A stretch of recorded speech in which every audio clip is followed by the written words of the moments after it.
Oi, pessoal, Duda da RPS Capital. E hoje eu tô aqui com o Thales Franco, sócio da RPS, gestor responsável pelos nossos fundos long only, junto com o Alexandre Miguel, que é quem vocês costumam ver aqui nas gravações.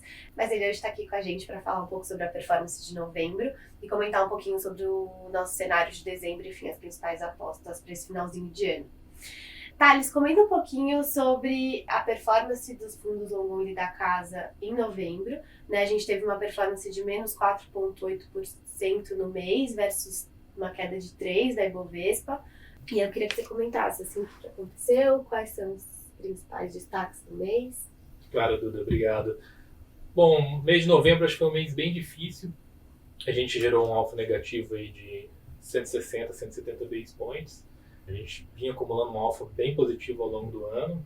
Eu acho que a principal explicação para esse alfa negativo foi o setor de commodities, que outperformou o índice, né? Teve uma performance bem melhor que o índice, muito em função do que aconteceu na China. Então, o governo chinês está flexibilizando as políticas restritivas em relação ao Covid.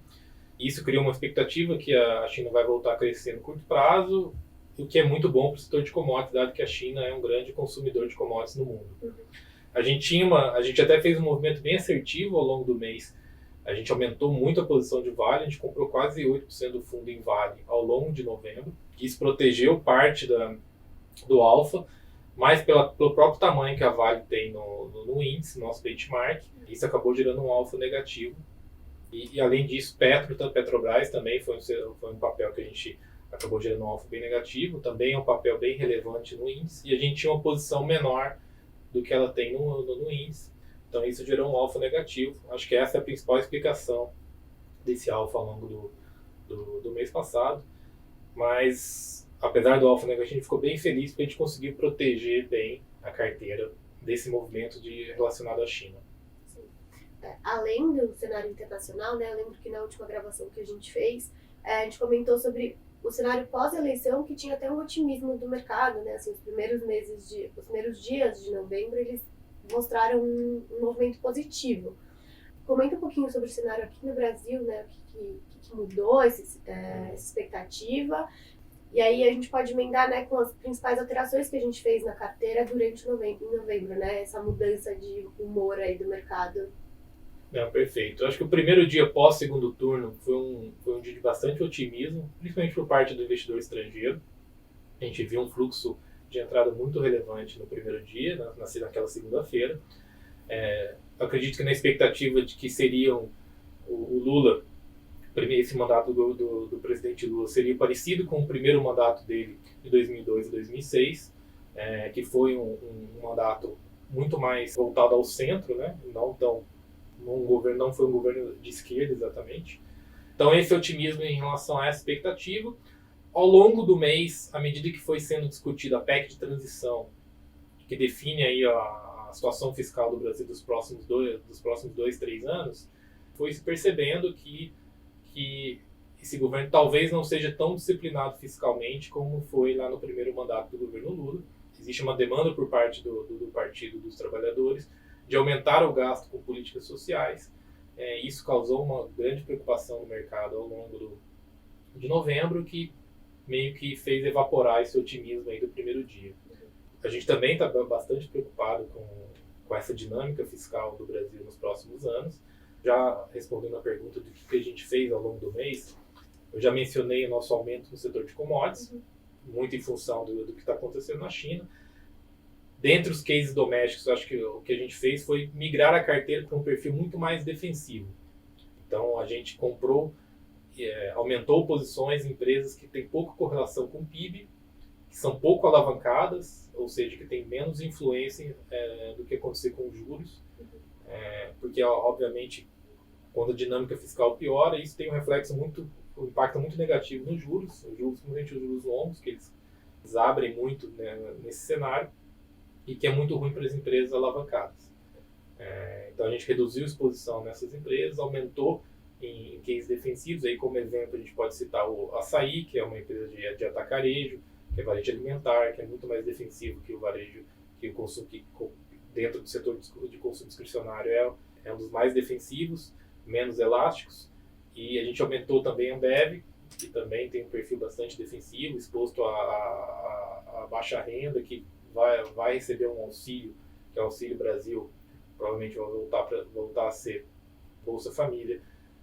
E depende um pouco de crédito. Também a gente está bastante preocupado com a dinâmica de crédito no Brasil no próximo ano.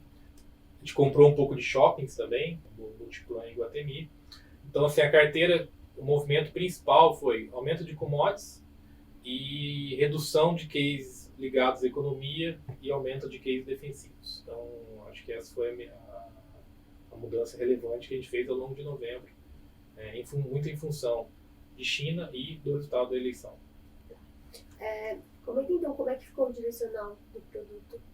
A gente vem carregando um pouco de caixa, mas esse não é um produto que a gente costuma fazer grandes posições direcionais. Ele costuma passar entre 95% e 100% comprado, porém com um perfil, com um beta muito, muito menor, muito com essa exposição maior a cases defensivos. Tá. E aí você comentou então sobre alguns nomes e setores que foram alterações no mês de novembro e que seguem na nossa carteira para dezembro, eu imagino, né? Você falou de açaí, você falou de Ambev, você falou... Isso, acho que assim, a gente continua gostando, uma posição que a gente já carrega bastante tempo, é a Eletrobras. A gente também aumentou a posição em energias, então essas duas dentro do setor elétrico, que é um setor que a gente vê como defensivo, estão dentro dessa temática geral de ter uma carteira menos cíclica. Uhum.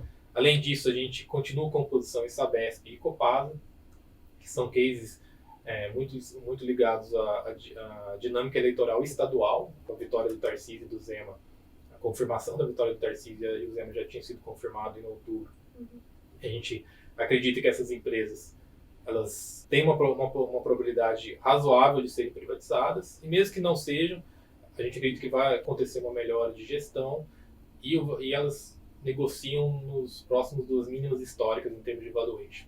Então, acho que esses seriam os grandes temas da carteira atualmente. Um outro movimento que a gente fez, que eu não citei, a gente aumentou bastante a posição em bancos.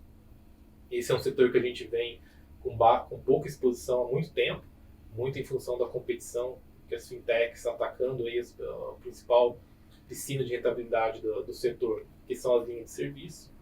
Porém, dado a mudança do que aconteceu de um ano para cá, a gente foi ficando menos pessimista com o setor. E dado o que aconteceu, a gente virou o mês de outubro para novembro com pouquíssima exposição e o setor teve uma performance bastante negativa no mês, muito em função do resultado do Bradesco, que decepcionou bastante e fez com que o valuation do setor voltasse para um nível bastante atrativo. Então, a gente aumentou bastante a exposição no setor. A gente ainda está tem uma exposição abaixo do nosso benchmark, mas foi um movimento relevante que a gente fez também ao longo de novembro. Obrigada, Thales. Mês que vem a gente está aqui de novo, ou com ele ou com o Alexandre, mas muito bem acompanhado assim. Tchau, tchau.